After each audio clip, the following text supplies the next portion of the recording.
ನಮಸ್ಕಾರ. ನಾಳೆ 6ನೇ ತಾರೀಕು ಸಿದ್ದರಾಮಯ್ಯ ಸಾಹೇಬರು ಉತ್ಸವ ಕಾರ್ಯಕ್ರಮ ಇಟ್ಕೊಂಡಿದ್ದೀವಿ. ಅದು ತಾಂತ್ರಿಕ ಕಾರಣದಿಂದ ಮುಂದೂಡಲಾಗಿದೆ.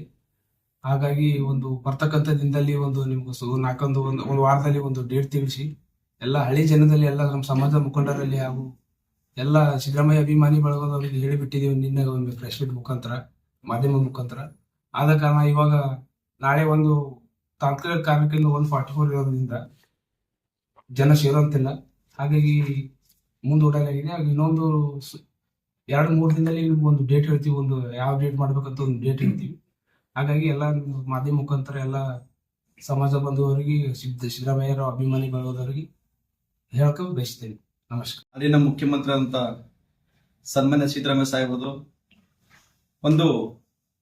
ಅತಿ ದೀರ್ಘಾವಧಿ ಕಾಲದ ಮನೆ ಮುಖ್ಯಮಂತ್ರಿ ಆಗಿರ್ತಾರ. ಸಿದ್ದರಾಮಯ್ಯ ಸಾಹೇಬರು ದೀರ್ಘಾವಧಿ ಸಿಎಂ ಆಗಿದ್ದರಿಂದ ಸಿದ್ದರಾಮಯ್ಯ ಸಾಹೇಬರ ಅಭಿಮಾನಿಗಳು ಹಾಗೂ ರಾಜಶೇಖರ್ ಬಿ ಪಾಟೀಲ್ ಸಾಹೇಬರ ಅಭಿಮಾನಿಗಳು ಹಾಗೂ ಕಾಂಗ್ರೆಸ್ ಪಕ್ಷದ ಅಭಿಮಾನಿಗಳು ಎಲ್ಲರೂ ಸೇರಿ ನಾವೊಂದು ಸನ್ಮಾನಿಸಿ ಸಿದ್ದರಾಮಯ್ಯ ಸಾಹೇಬರದೊಂದು ದೀರ್ಘಾವಧಿ ಸಿಎಂ ಅಂತ ಹೇಳಿ ಉತ್ಸವ ಕಾರ್ಯಕ್ರಮವನ್ನು ನಾವು ಅಳವಡಿಸಿಕೊಂಡಿದ್ದೀವಿ.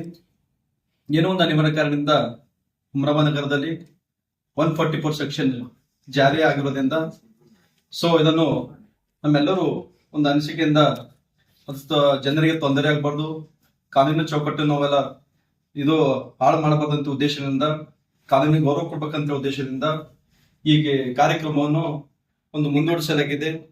ಚಂದ್ರಶೇಖರ್ ಪಾಟೀಲ್, ಭೀಮರಾವ್ ಪಾಟೀಲ್ ಅಲ್ಲಿ, ಅಭಿಷೇಕ್ ಪಾಟೀಲ್ ಅವ್ರ ನೇತೃತ್ವದಲ್ಲಿ ಹುಮನಾಬಾದ್ ಇಂಥ ವಿಜಯೋತ್ಸವ ಕಾರ್ಯಕ್ರಮ ಇತ್ತು.